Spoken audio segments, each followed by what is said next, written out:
નમસ્તે મિત્રો, જો આ દેશી ગેસ પોરબંદર ગેસની લાઈન વહી ગઈ એટલે આમાં રોટલી કરવી પડી. આમાં રોટલી મસ્ત બને, મીઠી હોય. ફટાફટ લોટ બાંધી દેજો. નથી જશે રોટલી. આપણે 3 દિન થઈ ગઈ, ખાલી બાનો હોય જાય રોટલો કરવાનો.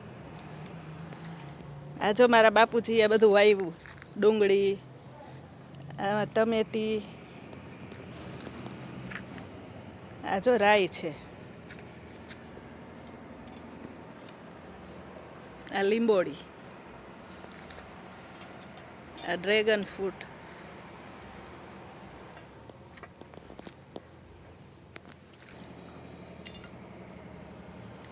કેટલું સરસ છે વાવેલું બધું.